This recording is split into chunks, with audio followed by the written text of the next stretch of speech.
Y'all, the Water Lantern Festival is coming to town, and you do not want to miss this unforgettable night of thousands of lanterns lighting up the water. It's a family-friendly, environmentally friendly event that celebrates community and hope. And honestly, who doesn't need that right now? The festival is on September 13th at Lake Valente Beach, and gates are going to open at 5 p.m. with food trucks, music, and activities. And then the lantern launch is at 8 p.m. sharp. So get your tickets today at waterlanternfestival.com. And y'all do not wait, because this will absolutely sell out.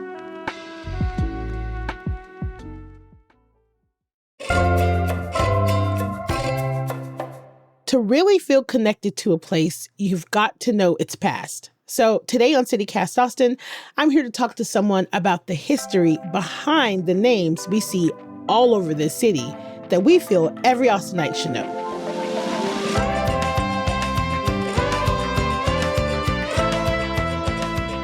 It's Thursday, September 4th. I'm Nikki Devon, and this is what Austin's talking about.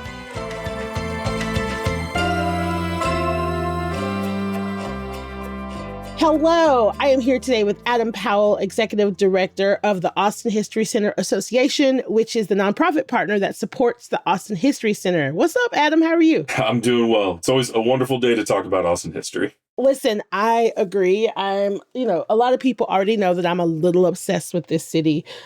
So any opportunity to learn more about it, I'm all over it. And today we're going to dig into Austin's history and talk about some of the names that every Austinite should probably know. So we know Austin is named for Stephen F. Austin, the father of Texas. So let's talk politics. Austin is the state capital and has been since 1839.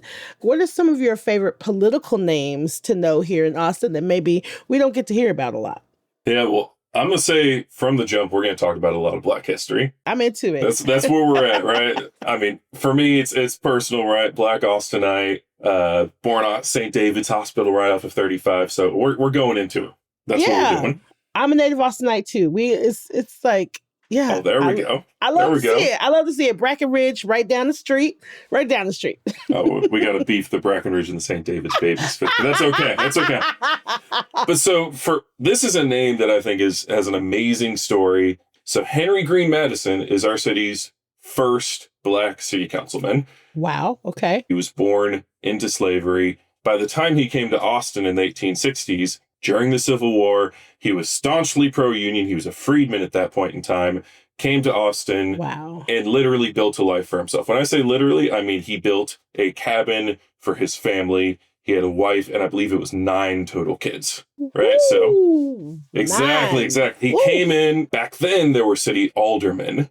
He was actually appointed by, I believe it was Edmund Davis, the Texas governor, in 1871. Served as a city alderman from 1871 to 1872.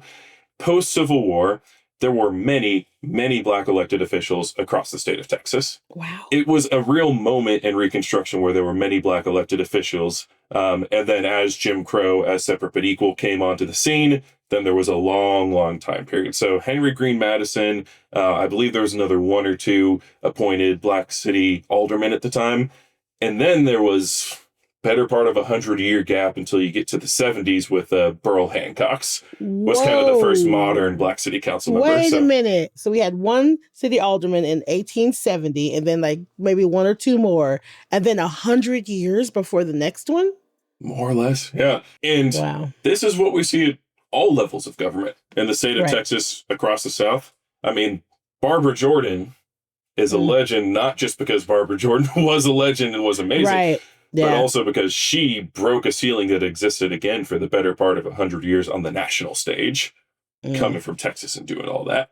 And then my push to folks listening is those individuals existed in Austin as well. Learn about Henry Green Madison, learn about Burl Hancock's. And I mentioned that cabin that he built with his hands. Yeah. Henry Green Madison's cabin still sits today in Rosewood Park. Wait, what? It does. It is now a historic location. Later on, there was a house that was built around it. That house was getting demolished. And then they kind of uncovered, oh my God, here's the cabin.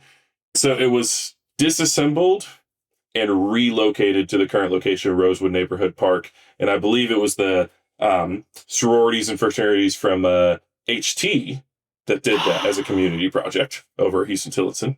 So that little tiny house at Rosewood, oh my God, you know you're it. You know the blowing one. my mind. Why didn't I know this? This is great. I cannot tell you how many Juneteenths, how many like family barbecues I have spent at Rosewood Park, and just like known, like have had my grandparents and my mother tell me to stay away from the stay away from it, and not knowing that there's a reason that you needed to stay away from it. I am simultaneously embarrassed and also feeling very proud. It's really strange. See, I love it. No embarrassment needed, right? It's to me, it's one of those like sacred spaces in Austin. And it's really special. Hell yeah. Okay. And now the next political name I was thinking of. I'm ready. Because I gotta come clean with you, Nikki. I was born in Austin. I was raised up in Leander, though. I got a history degree from TCU. I didn't really know anything about my local history here in Austin. And I had these moments of discovery that led to, obviously, the career path I'm on now. One of those moments was just stopping and thinking, wait, why does Leander exist? Whose name was Leander? Where did that come from? Leander exists because of the railroads. The Austin Northwestern Railroad that went out to Leander, connected Austin all the way to Abilene. The first railroad actually came to Austin in 1871. There's a time before cars. There's a time before planes. Yeah. If you wanted your city to be a real place and really be connected, you had to have a railroad. Railway. Yeah. And they would actually just say, okay, we're going to make a railroad stop here, and this is a city now. And that's what happened with Leander. Nice. They found an area. It was near a pre-existing settlement called Baghdad at the time, which, if you've been around Leander, there's still Baghdad Road, like about a mile away from where the train came in. And so then the name Leander, there's an individual named Leander Brown, and he was on the board of directors for this railroad. And they're like, we're going to put a stop here. What do we call it? Let's name it after our homie Leander, right? He's good people. He's a big funder of the railroad. He was a very wealthy landowning man. Let's just name it after him. He's cool. But Leander's direct tie to Austin, he was the mayor. He was the mayor from 1867 to 1871. Oh, man. I'll tell you, too, this is a story that's similar to a bunch of the other small towns outside of Austin. So, for example, Elgin, Manor, these are places that also really became cities, towns in their own right because of the railroad. And then my favorite example, Cedar Park, same thing, created a railroad stop, named it after a guy on the board, but this guy's name wasn't Cedar Park. This guy's name on the board of the railroad was Brugerhoff. Brugerhoff? Brugerhoff. Wow. And also a great name. Killer name. However, when they founded the city, they named it Brugerhoff, Texas, platted it and everything. And the residents disliked spelling it. They disliked saying it. So 5 years after Cedar Park was founded, they changed the name from Brugerhoff to Cedar Park. That's so messed up. That's okay. I don't like that. Yeah. So, okay, now we're getting into talking about towns and stuff like that. People travel in and out of Austin all the time. They travel on our streets and bridges, and there are hundreds of streets in this town. And also, like, it's kind of a bone of contention, I think, when people come into the city, because they're like, is it 290? Is it Koenig? Is it 2222? No. Which one is it? Is it 71? Is it Ben White? Is it what is it? Like, I've had these conversations with people like, why do your streets have 12 names? What is happening? So who are some of our streets and bridges named after? Who are these people that we should know? Oh, I got two fun stories for you on this one. The first one. Yes. So Dean Keaton, right? Yes, Dean Keaton. Right near UT, right off of 35, has its own exit, really. Is Dean a first name or a title? I just always assumed it was a first name. Yeah, I would say most people do. I did as well. It's actually a title. What?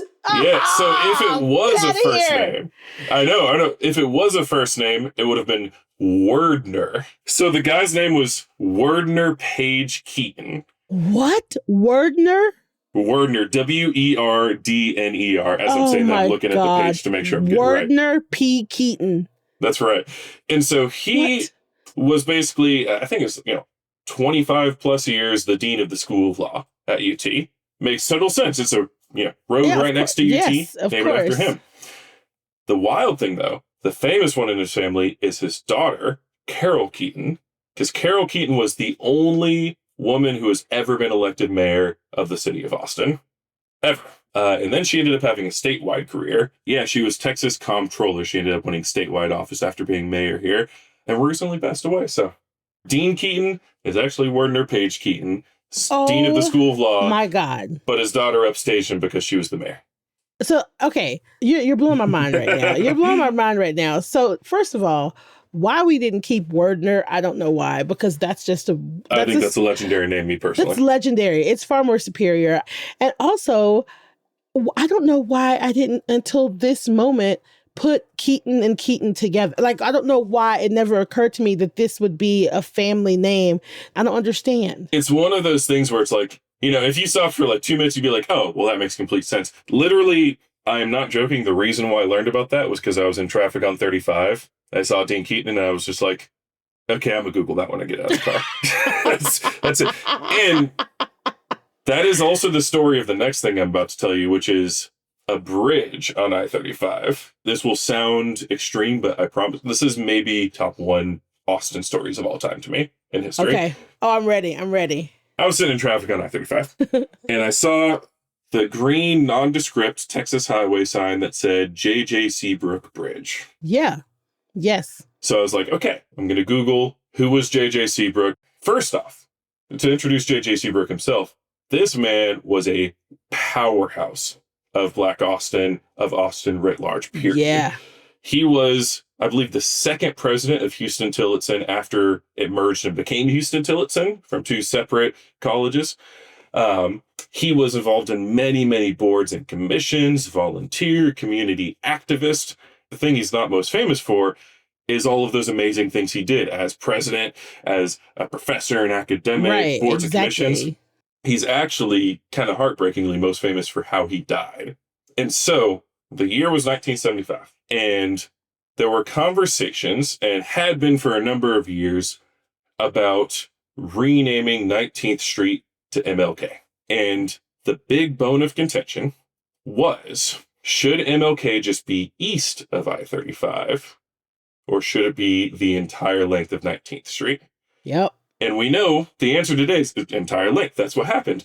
It is actually the case in many, many cities that MLK is on just the historically non-white side of the town. It's a unique thing that we have it this way. And so this was May 1975, city council meeting where all this is getting discussed, right? And Nikki, you know how City Hall is. You know, it was one of those meetings where you had a whole bunch of people testifying. And interestingly enough, you look at the minutes, I've gone through and read them, most of the people there were testifying against it going over to the west side of Austin. Very few people were saying the quiet part out loud. Most of them were saying, oh, it's going to cost a lot more. It's going to cost, $50,000 to change the name, to do this, yada, yada, right? And then Mr. J.J. Seabrook comes to the stand, and he starts speaking, obviously, fervently in support of expanding it to the west side, the importance of crossing that boundary of I-35, of the line of Austin's segregated past and present. And as he's testifying for this, he has a heart attack. And he literally gets carried out, goes to the hospital, he dies that day. Couple days pass, they do a special called meeting, which is maybe one of the funniest set of minutes I've ever read, because basically, not like ha-ha funny, but just obviously they had no idea what to do. The city council was just like, okay, he died, and the issue's unresolved. What do we do? Oh my God. And then the next set of minutes, they have a council meeting, and you bet they went and they passed MLK going all the way to West Austin. And so in 2010, they renamed that bridge on MLK, on the former 19th Street that goes over I-35, J.J. Seabrook Bridge. And the only way you'd really know this is if you see that small green sign, if you're like me, bored in traffic. But to me, that's one of the most unbelievable stories I've ever heard, period.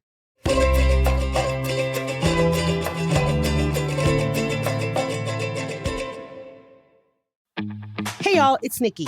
There's a new event that I have to tell you about. It's called Vibe Downtown, and it's put on by the Downtown Austin Alliance. It's a 2-day event where you can discover new and old Austin stories through music, art, and culture in historic downtown spaces. And y'all just listen to all these things that you can enjoy. Bites from local chefs, incredible DJ sets from Austin's favorite DJs, an iconic happy hour, drag performances, a collaborative mosaic mural, mending labs, an enormous clothing swap, quilting demonstrations, dance workshops, and more. And this is all coming from some of Austin's best creatives. And what's even better is that Vibe funds $30,000 in commissions from those selected to participate in the event. So you have to go check out vibedowntown.com for details and get ready to experience the Vibe on September 19th and 20th on Old 6th Street.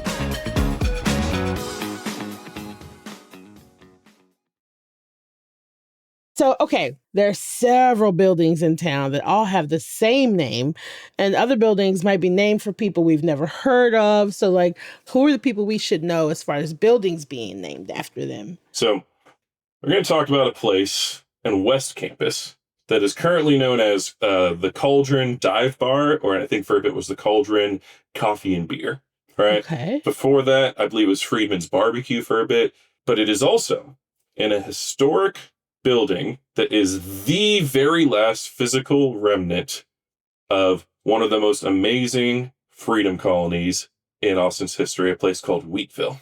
Wait, what? And this building that now the Cauldron Dive Bar is in, this building is better known as the Reverend Jacob Fontaine Gold Dollar Building. And I'm here to say that Reverend Jacob Fontaine might be my favorite Austin historical figure, period, end of story. And we've talked about a lot of wonderful ones here. Wait a minute. That's a bold statement, Adam. It's That's bold. A bold statement. He is another individual who was enslaved, right? He was enslaved by a reverend and came to Austin. There's this large sort of legacy and story of throughout the Civil War, Austin had very little bloodshed. And so basically, slave owners were fleeing various parts of the South. A lot of them ended up here in Austin with their enslaved individuals, basically. And that's why when you look at the demographics, depends on the source you're looking at, but talking like 1860, 1865, end of the Civil War, Austin had over 36% Black people compared to around 7% today. So it's real different. Civil War ends, individuals get freed, and they found ways to build power, to build love and community, and build their own spaces. There are many documented examples of freedom communities across Austin. This is basically any place where formerly enslaved individuals banded together, built a community, bought or leased land, and made something of it. And Wheatville is one of the most well-documented, notable ones in Austin. And to orient folks who are listening to this, this is current day West Campus. Campus. This is on the west side of 35. That's right. And that's the thing. Almost all of these freedom colonies were. This is pre-Austin being segregated by the 1928 city plan. And this is a thing that's often talked about at the History Center. People are like, hey, if you just talk about downtown, it's not really a diverse history. It's like, no, it absolutely is. You'll learn about indigenous history, Mexican history, Black history, all the histories that our community has to offer if you go back in time enough in downtown Austin.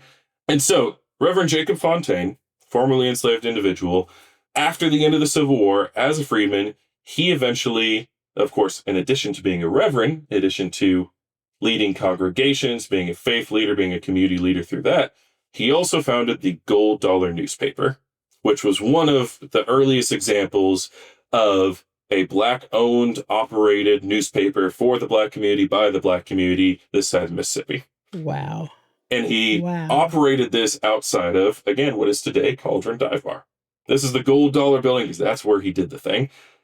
Throughout the course of slavery, right? All of the history of slavery, but it becomes particularly important towards the end of the Civil War.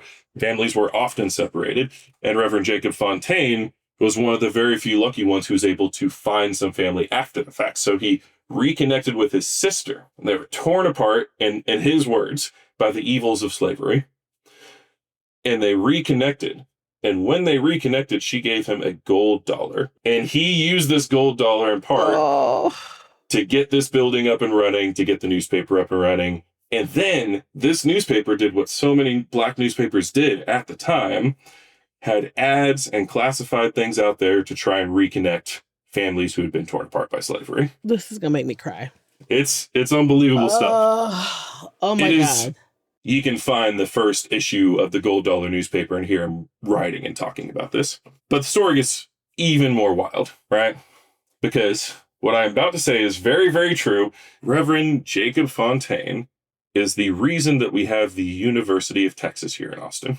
No joke. Okay. No. Okay. No joke. Okay. You're going to have to elaborate on that. My dad was a professor at the university. My mom got a master's there. My wife went to law school there. Yeah. I never went to UT. But for me, like, it's a big part of my personal story and life here in Austin. Yeah. It feels like UT's always been here. Of course, as folks know, UT was founded in 1883. As way fewer folks know, there was an election, a statewide ballot initiative to determine where Texas's university was going to be. And UT at the time, right? So we're talking like late 1870s, probably early 1880s.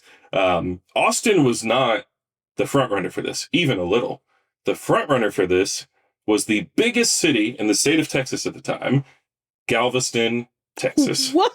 It basically was like the billionaires' row at the time. They had the fanciest hotels in Texas. It was like a destination vacation spot for like the 0.01% in the country. It was popping. And the most populous city in the state of Texas. That went away after 1900, where a hurricane more or less wiped Galveston off the map. So Galveston was the front runner, right? They were the front runner. That was the place where everybody's like, that's where the University of Texas should go.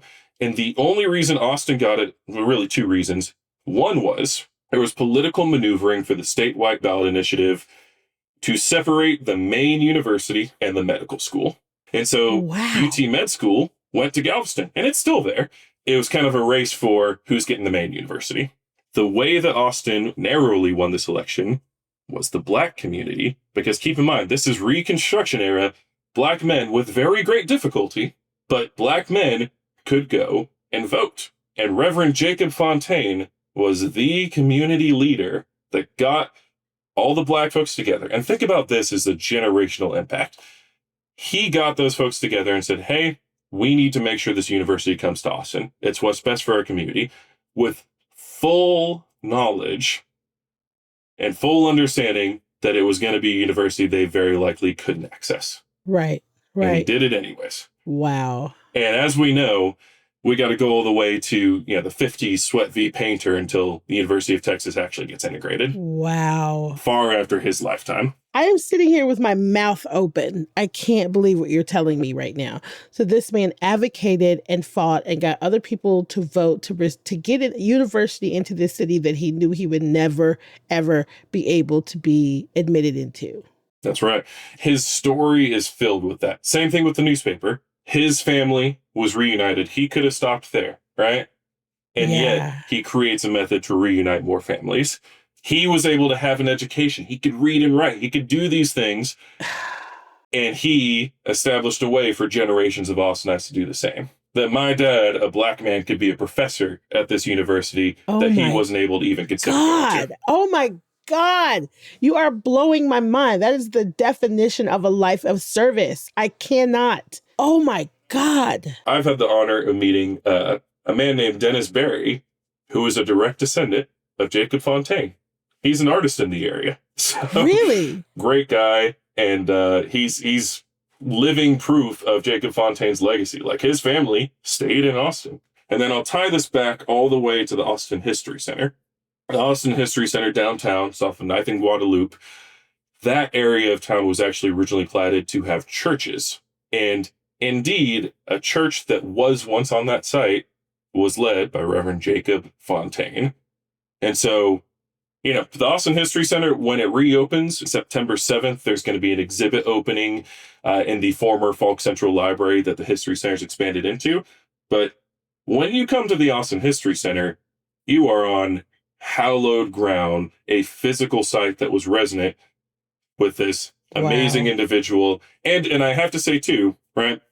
Wow. All the amazing individuals that we don't even know of or have their stories documented who are part of this legacy, bringing UT to town basically creating Austin as it is today. So many names we don't even know that were allied and working with Jacob Fontaine to make this happen. This is insanity. I've never heard this story. I went to UT. I've never heard this. This is crazy. And also the fortitude that you have to do something like that. I can't wrap my brain around it. I want to keep talking a little bit about people. I want to hear about Austinites. Again, I want to hear more about people that we should absolutely know, but we probably don't know. Yeah, this is a guy named Ramon Galindo. Ramon Galindo, just to me, is one of the most joyous, interesting Austinites of all time. So this is a man, he died in 2020, age 99. Ooh, this man had an amazing life. 99, yes. So he was a World War II veteran.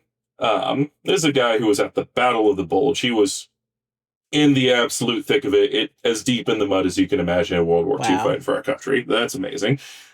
And then when he came back to Austin, he set up a business as a tailor, as a master garment maker and tailor.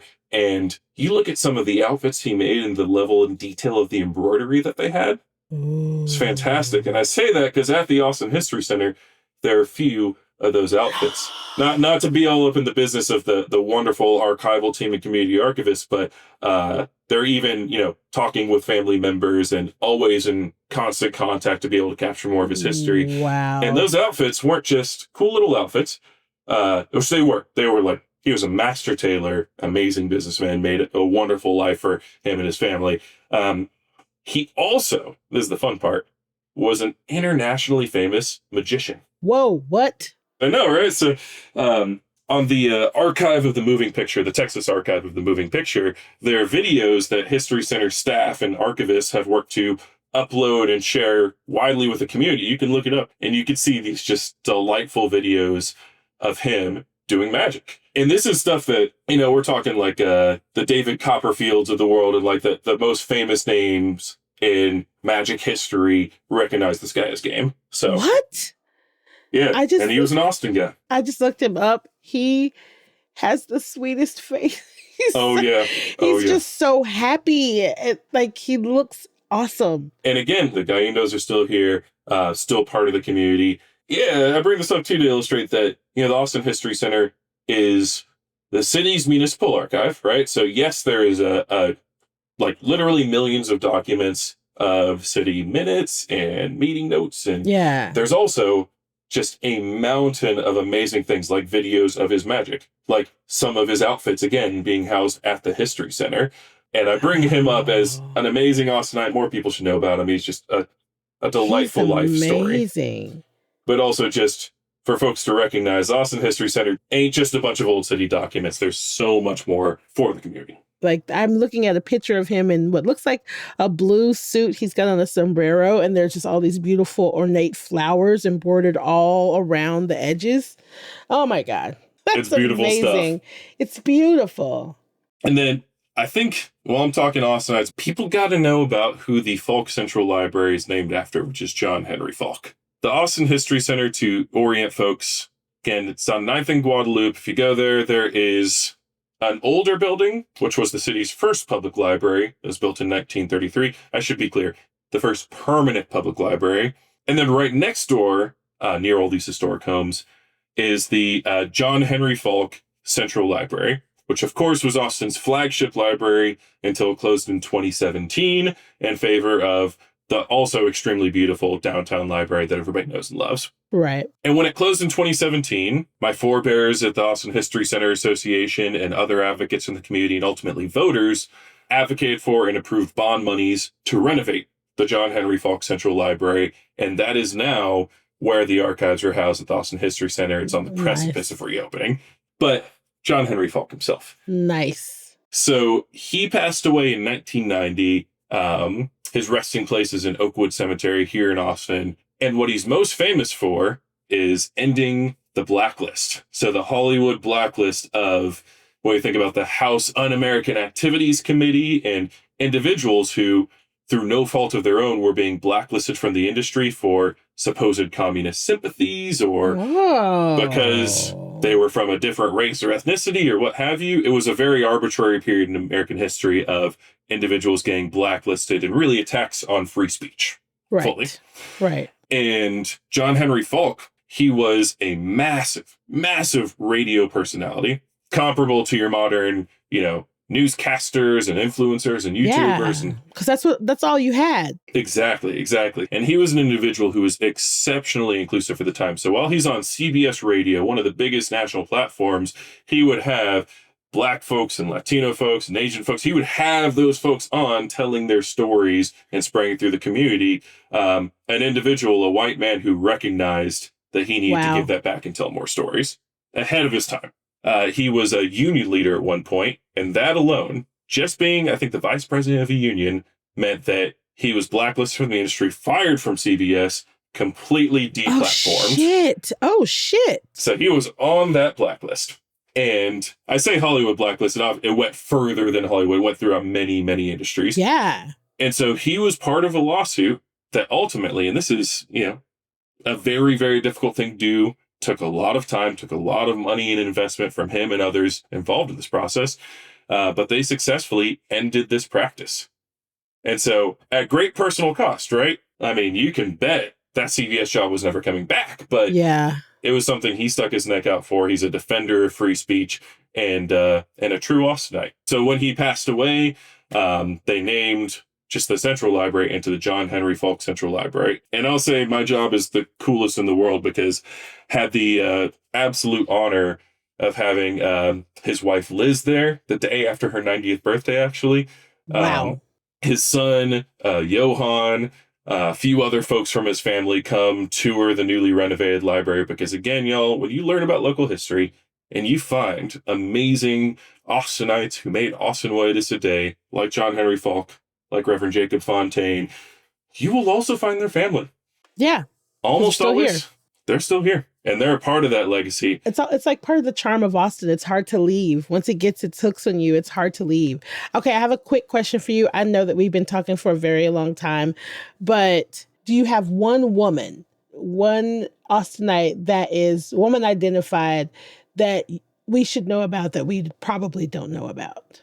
Oh, there's so many. Just for my own personal selfish reasons. So far, we've talked about folks who have passed, right? Right, yeah. But I'm thinking specifically of a woman named Barbara Spears Corbett, and she is a member of our board of directors, the Austin History Center Association, and she is the president of the L.C. Anderson Alumni Association.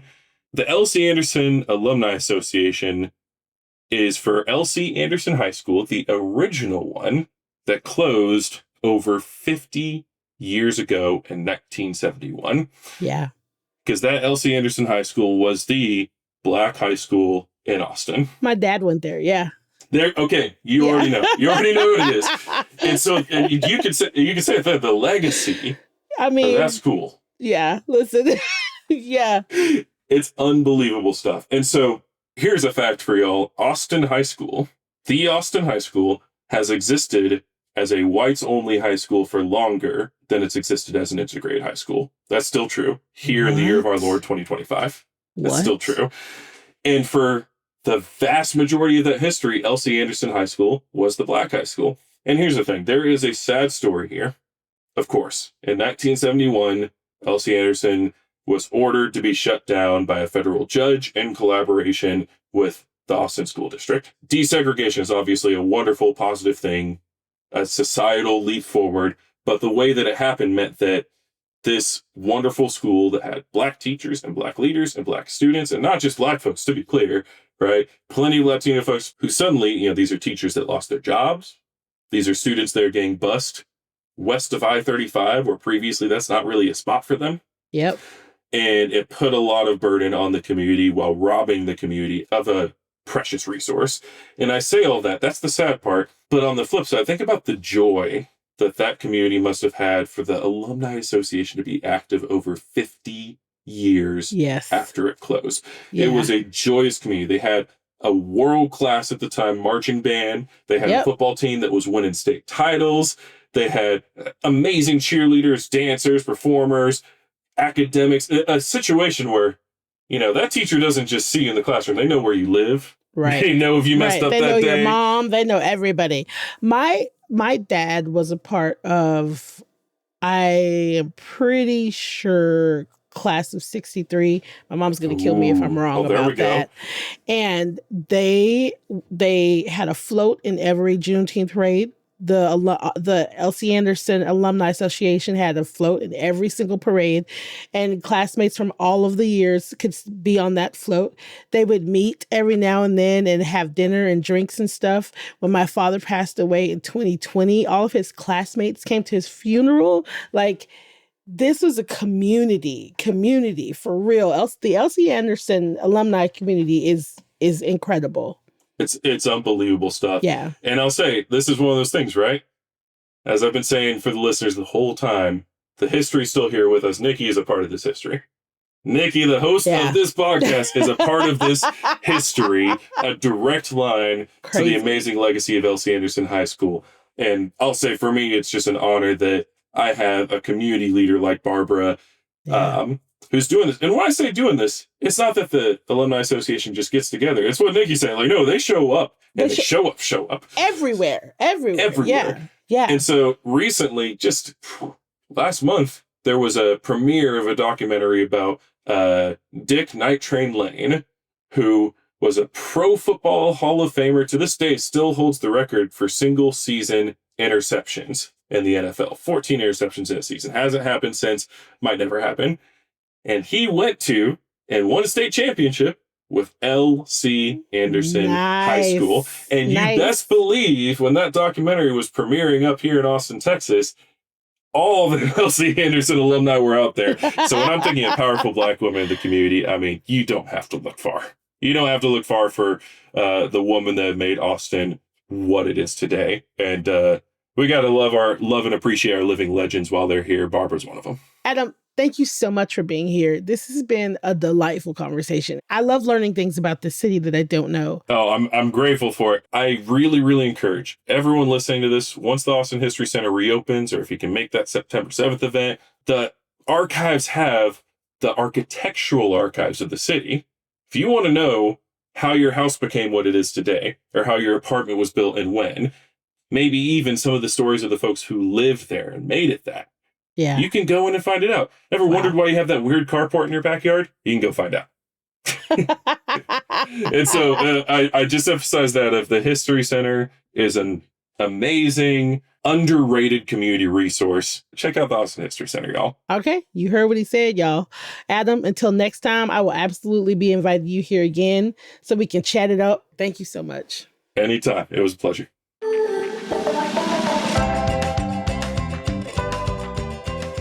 That's all for today here on CityCast Austin.